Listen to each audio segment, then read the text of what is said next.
Leute, ich bin ein bisschen hässlich auf euch. Wieso hat mir niemand gesagt, dass momentan in den Läden so geile Kleider sind? Ich bin einfach gestern in Palma shoppen und ich sage euch, ich habe kranke Sachen gekauft.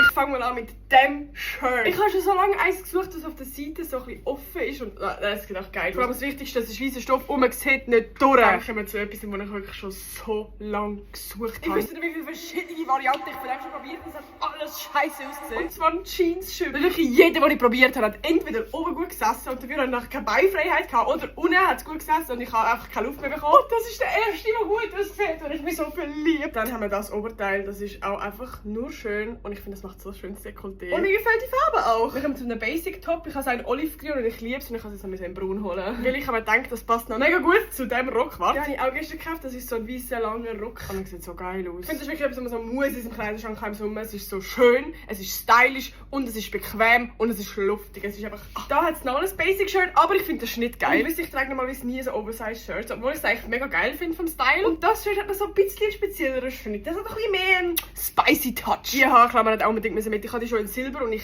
liebe die. No joke, jeder Dude, den ich mache, sieht einfach geil aus, wenn die Klammer in meinen Haaren ist. Ich würde am liebsten noch 20 andere Farben von der kaufen, also wirklich die sind 10 von 10. Dann habe ich noch ein Strandtüchchen kaufen, weil ich habe bei einer am Strand so ein richtig geiles Tüchchen gesehen. Und ich bin von Laden zu Laden und ich habe keins so ähnlich geiles Tüchchen gefunden. Also das. Das ist so herzig, schau mal! Ich habe eigentlich eins in Braun gesucht, es hat aber nicht gehabt, aber ich finde die Farbe auch ganz schön. Das Einzige, was halt ist, es ist kein Strandtüchchen, sondern es ist einfach ein Seidentüchchen. Und es ist fucking dünn und ich meine wirklich dünn. Aber egal, lieber slayen wir am Strand, als dass wir trocken werden. Ich könnte mir das actually aber auch vorstellen, so am Strand wie so als Rückli tragen. Oh no! Und als letztes habe ich noch das Magnet, weil der Can und ich haben Tradition, dass jedes Mal, wenn wir in der Ferien zusammen sind, dass wir das hässlichste Magnet mitnehmen und in den Kühlschrank klatschen. Und wenn wir vor 2 Monaten schon in Mallorca waren, haben wir schon eins ausgesucht und ich habe jetzt genau das gleiche, aber in einer anderen Farbe und ich liebe das! Ich muss sagen, ich finde es nicht mal so hässlich, ich finde es wirklich eigentlich echt. Aber ja, das war alles. Wenn ihr noch ein Wissen von euch was habt, dann schreibt es in die Kommentare, ich tue es dir beantworten und wir müssen nicht heimfliegen. Tschüssi!